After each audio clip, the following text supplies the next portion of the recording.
Section 1. You will hear a conversation between a customer and a salesman at a car showroom. First, you have some time to look at questions 1 to 4.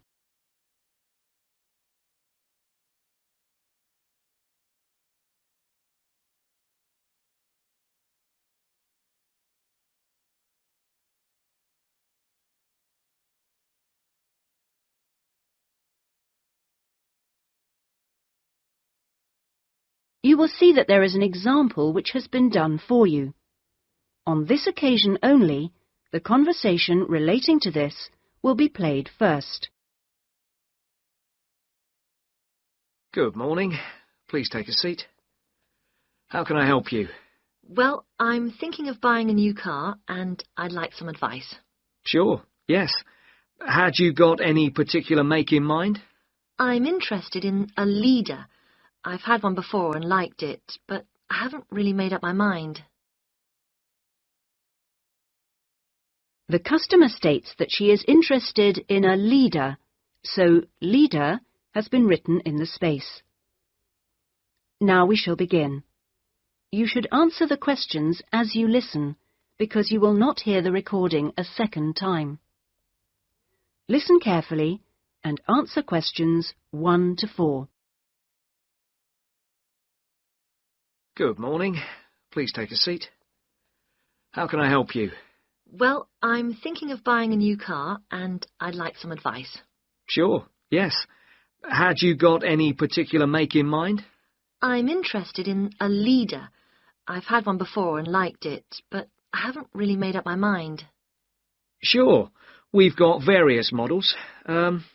Right. What about the engine size? Any ideas? The one I've got at the moment's a 1.2-litre engine, but I find it a bit slow on long journeys. I'd like a bit more power this time.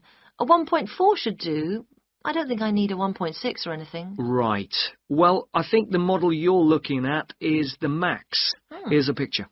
Oh, yes. Have you got one in? Yes, I'll take you to have a look at it in a minute. I'll just get a few more details.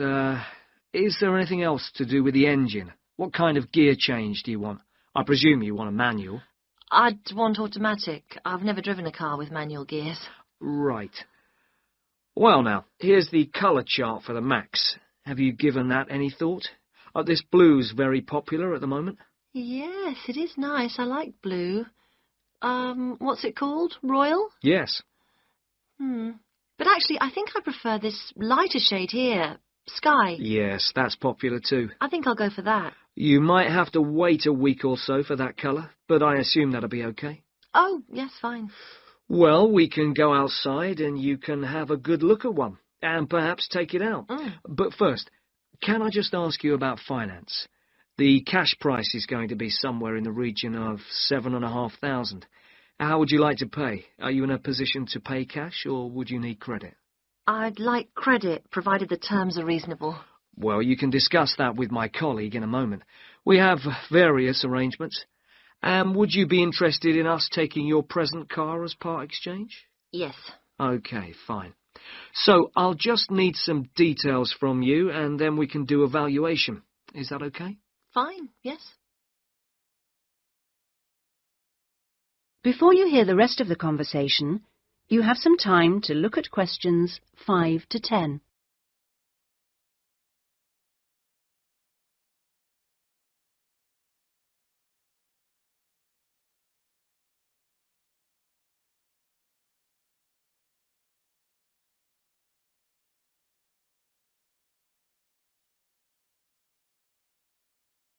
Now listen and answer questions 5 to 10. Could I have your full name? Wendy Harries. That's Harries. And is that Mrs., Miss, Ms? It's Doctor, actually. Oh, right. And your address? 20 Green Banks. Is that green spelled as in the colour? Yes, that's right. Okay. Alton. Is that O-L-T-O-N? Not quite. It begins with an A, not an O. Oh, yes, that's in Hampshire, isn't it? That's right. And do you know your postcode? Yes, it's GU89EW. Do you have a daytime phone number? Well, I work at the hospital, but it's a bit difficult to get hold of me. I can give you a number just for messages, and then I'll get back to you when I can. Is that okay? That's fine. It's 0798 257 643. Fine. And about the car you have now, what make is it? It's a Conti. Do you know the year or the model name? I think it's 1996, and it's called a Lion, like the animal. Then it must be 1994, because they brought out the Fox after that. Oh, right, yes. Mileage, roughly? I'm not sure. I know it's less than 70,000. OK. What colour is it? It's grey, metallic grey. Right. And one last thing. What sort of condition would you say it's in? I'd probably describe it as reasonable. Do you need to see it? It's parked outside. Not at the moment, no. Perhaps you could call in one day next week. That is the end of section 1. You now have half a minute to check your answers.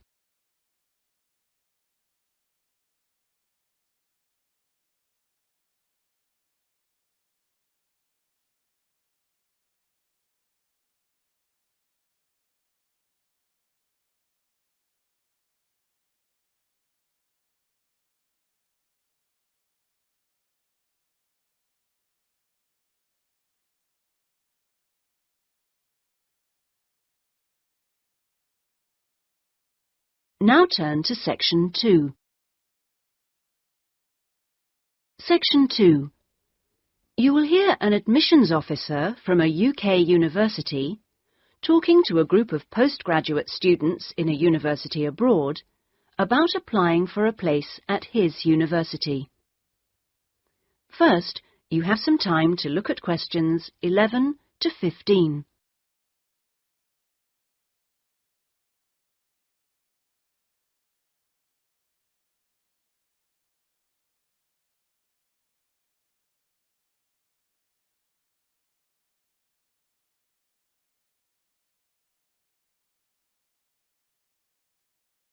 Now listen carefully and answer questions 11 to 15.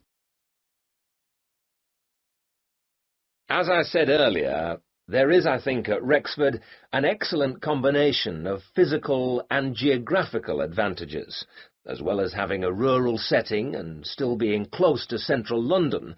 Something that will certainly be of interest to you is that Rexford is just 35 minutes from London Airport. At Rexford, we have a strong research capability. We came 7th out of 101 universities in last year's research assessment, carried out by a government body, and did particularly well in your particular subjects, engineering and science. Actually, we got a top research grade of 5 for engineering, geography and computer sciences. One further point, and I know from talking to you individually that a number of you may be looking for some experience in industry after the course, is that all our science and engineering research departments have unusually close relationships with industry in the area. Anyway, that's enough sales talk from me. I'll just take a sip of this coffee that's just arrived, thank you, and then I'll say something about what actually happens when you apply. Right. Now, if you do decide to make an application, what you do is send it directly to me in my department. I will then immediately send confirmation and the application process begins. And I'd like to say at this point that you shouldn't worry if this process doesn't work all that quickly. I mean, occasionally there are postal problems, but most often the hold-up is caused by references. The people you give as referees, shall we say, take their time to reply. Anyway, it's absolutely normal for this process to take 3 to 4 months. What I do in this period is keep in touch with you and reassure you that things are moving along. One of the ways we've devised to help you decide about applying, as well as later when you've been accepted, hopefully, is to put you in contact with, if possible, a student from your own country who is at present studying with us. What you can do is phone them up, we will of course liaise between you, and discuss your concerns with them. That way you can get an objective opinion of what you can expect if you come to live and study at Rexford. Not only the academic atmosphere, but important details like what the leisure facilities are like, and whether the English weather and food are really as awful as everybody says. No. As everybody says. No. If you decide you can face it, the contact can also help you just before you leave with tips on what to pack and that sort of thing. At the moment, I think we've got 2 second-year students and 1 postgraduate from this country. Before you hear the rest of the talk, you have some time to look at questions 16 to 20.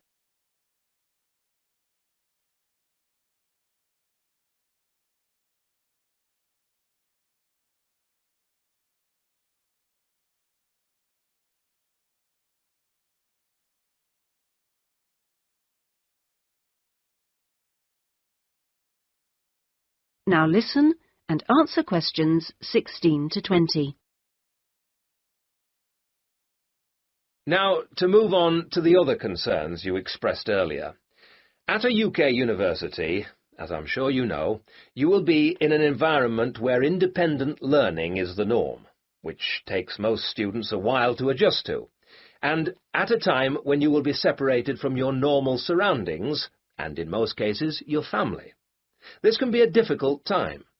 But remember that something like 25% of our student body are international students like yourselves, and that there are several organisations in the university and city whose main purpose is to offer help and ensure that your time with us is enjoyable and useful. 1 or 2 of you touched on the subject of accommodation earlier, so I'll just add a few points.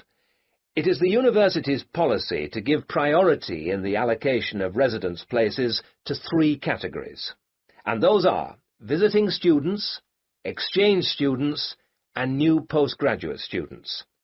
However, demand exceeds supply, so there is still a need to put your name down early for campus accommodation, particularly if your family is accompanying you. This means that the earlier you decide whether you want to study with us, and so get the procedure moving, the better it will be for everybody. Yes? What if you would prefer to live outside the university? If you're planning to live off campus, you've got to sort things out even earlier. As with everything in short supply, the good accommodation gets snapped up months before the beginning of term. In other words, if you're starting in October, you need to be thinking about it in June, or at the very latest July. So you do need to think very carefully about what you need, how much you can afford to pay well in advance. What you can't do is leave it until a few days before the start of term. The agencies in town are pretty good. It's just a matter of contacting them in good time.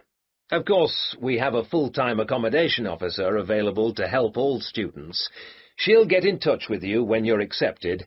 She's got plenty of contacts in the town and will deal with the agencies on your behalf.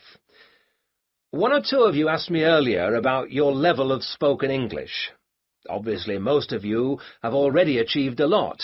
I wish I could speak your language half as well. Having said that, though, I'm afraid the lecturers will make little or no allowance for the presence of non-native speakers in the audience. So anything you can do to improve your spoken English, even beyond the pretty high levels most of you have already reached, will help make your stay with us that bit more fun for you. Some extra practice before you arrive is worth more than, for example, private lessons afterwards when you won't really have time. Oh, and one last thing before I invite further questions. It's very important that you always...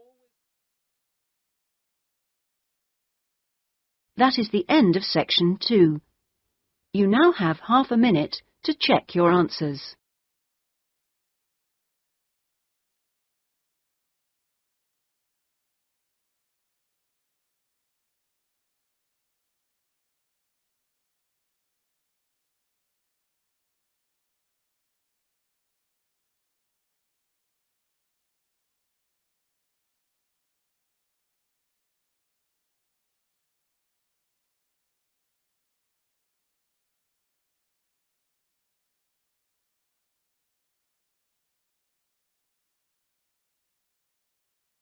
Now turn to Section 3. Section 3. You will hear two friends discussing a course they have just done. First, you have some time to look at questions 21 to 27.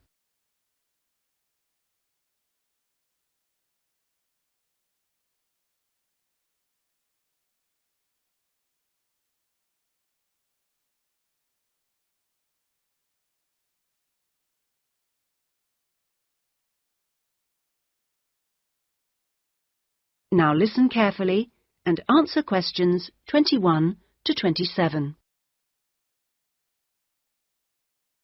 Oh, Ben, I just remembered I never filled in that form for Nick. Ah. Did you do it? The course feedback form. Yes. If you want, we can do it together. I've got mine here. Is that okay? Yeah. Okay. Let's have a look then. What do we have to do? Let's fill in the top first. Let's see. Course code. It's communication in business. Okay. Communication in business. I do know that, but what's the code? CB16 something. CB162, isn't it? That's it. Okay. And dates. When did we start? I remember my birthday's on May 4th, and it was the day after. It must have been May 5th. Gosh, doesn't seem that long ago, does it? No. And we finish at the end of this week on Friday, so that's July 15th. 16th. Oh. Monday was the 12th. Yeah. Right, that was the easy bit. Now, let's have a look. Please give your comments on the following aspects of the course. Okay, what's the first one? Oh, course organisation. What do you think? Clear. It was, wasn't it? Yeah, I think the organisation was clear. Okay, anything else for course organisation? It was a good thing he gave us the course outline at the beginning in the first session. That was useful, so I'll put that down, shall I? Yeah. Now, going on to suggestions for improvement, one thing that wasn't so good, I think we could have done a bit more work at the beginning. I mean, at the beginning it seemed dead easy. Yeah. I thought it was going to be really easy, and then all of a sudden in the second half of the course, we got a whole load of work. Yeah. Reading to do and essays and things. Yeah, it'd be better if it was more even. Okay, now, course delivery. Does that mean teaching? Yeah, I suppose so. Well, what I thought was really good on this course was the standard of teaching. Actually, I mean, some of the teachers were better than others, but the standard generally was fine. Much better than other courses I've been on. Yeah, I agree. Let's put that then. Okay. What about suggestions for improvement?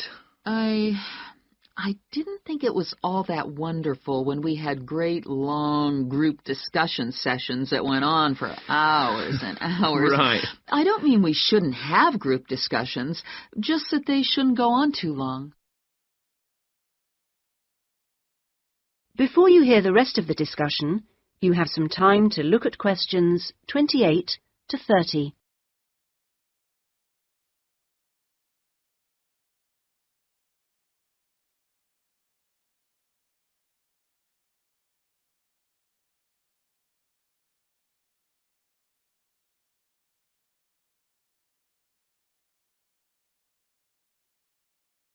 Now listen and answer questions 28 to 30. Now, on to materials and equipment. Oh, now, what was good about some sessions was the handouts. Yes, I thought all the handouts were good, actually, and some were great, with website addresses and everything. One problem, though, with materials was the key texts. Yes, there just weren't enough copies on reserve in the library. And if you can't get the key text before the session, how are you supposed to do the reading? Yeah. And not enough computers. You have to wait ages to get one. Okay, testing and evaluation. Well, I don't know. It's hard to say until we've got our written assignments back. Oh, don't talk about it. I only got mine in yesterday. It was a real struggle. Oh, I hate to think what mark I'll get. Yeah, but at least we've done the oral presentation. I thought that was good, the way I got my feedback really quickly. Yes, it was. And I liked the way we knew what would be evaluated on. We knew the criteria, so we knew we had to think about clarity, organization, and so on. Yeah, but I'm not so sure about the written work. One thing, I think, is that there's just too much. It's really stressful. Oh, yes, I'd agree. And I don't see why they can't let us know the criteria they use for marking. The written assignments, but he told us. No, for the final exams. Oh. What are they looking for? What are the criteria? What makes a pass or a fail? Yeah, I never thought of that. It'd be really useful. Okay, any other comments? I thought student support was excellent. Yeah, me too. Okay, excellent. Other comments? No, I can't think of anything else. Nor me. Okay, so that's done. Thanks, Ben. No, thank you. That is the end of section 3. You now have half a minute to check your answers.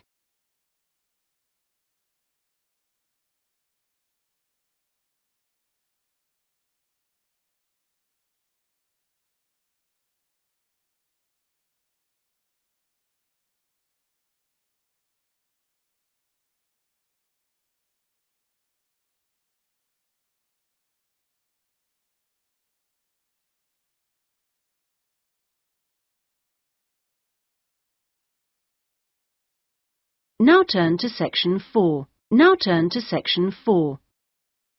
Section 4. You will hear a student giving a presentation about a project on household waste recycling. First, you have some time to look at questions 31 to 40.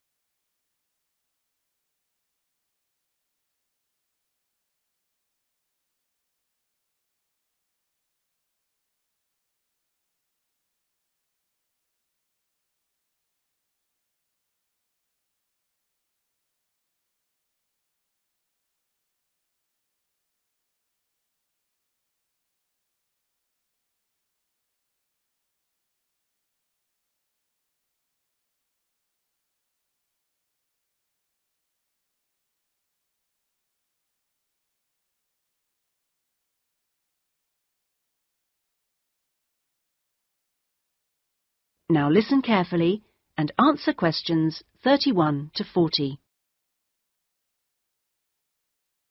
Well, my group has been doing a project on how household waste is recycled in Britain. We were quite shocked to discover that only 9% of people here in the UK make an effort to recycle their household waste. This is a lower figure than in most other European countries, and needs to increase dramatically in the next few years if the government is going to meet its recycling targets. The agreed targets for the UK mean that by 2008 we must reduce our carbon dioxide emissions by 12.5% compared with 1990. And recycling can help to achieve that goal in two main ways. The production of recycled glass and paper uses much less energy than producing them from virgin materials, and also recycling reduces greenhouse gas emissions from landfill sites and incineration plants. As part of our project, we carried out a survey of people in the street, and the thing that came up over and over again is that people don't think it's easy enough to recycle their waste. One problem is that there aren't enough drop-off sites. That is, the places where the public are supposed to take their waste. We also discovered that waste that's collected from householders is taken to places called bring banks for sorting and baling into loads. One problem here is taking out everything that shouldn't have been placed in the recycling containers. People put all sorts of things into bottle banks, like plastic bags and even broken umbrellas. All this has to be removed by hand. Another difficulty is that toughened glass used for cooking doesn't fully melt at the temperature required for other glass, and so that also has to be picked out by hand. Glass is easy to recycle because it can be reused over and over again without becoming weaker. 2 million tons of glass is thrown away each year. That is 7 billion bottles and jars. But only 500,000 tons of that is collected and recycled.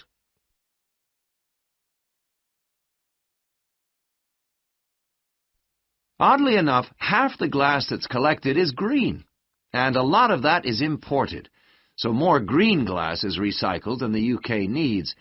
As a result, new uses are being developed for recycled glass, particularly green glass. For example, in fiberglass manufacture and water filtration. A company called CLF Aggregates makes a product for roads, and 30% of the material is crushed glass. For recycling paper, Britain comes second in Europe with 40%, behind Germany's amazing 70%. When recycling started, there were quality problems, so it was difficult to use recycled paper in office printers, but these problems have now been solved. And Martins, based in South London, produces a range of office stationery which is 100% recycled, costs the same as normal paper, and is of equally high quality. But this high quality comes at a cost in terms of the waste produced during the process.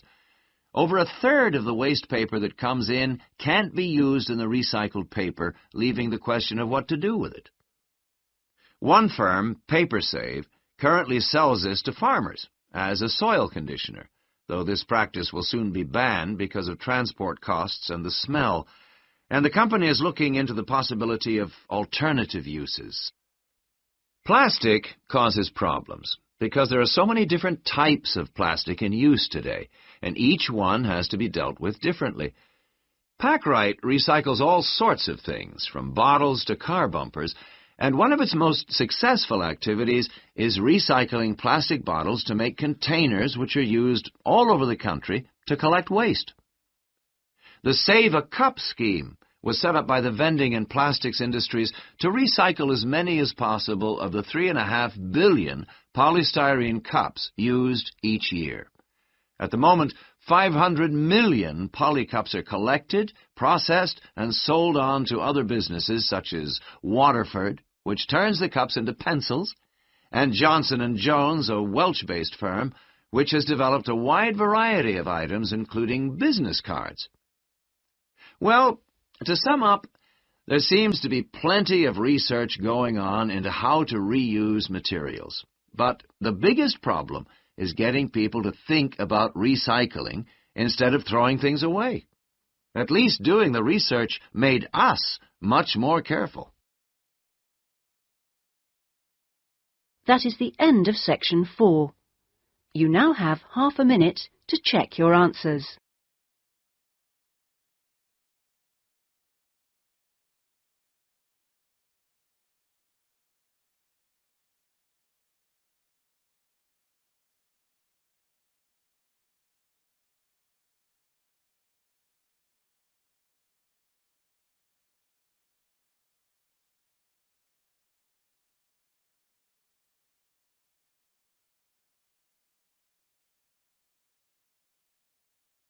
That is the end of the listening test.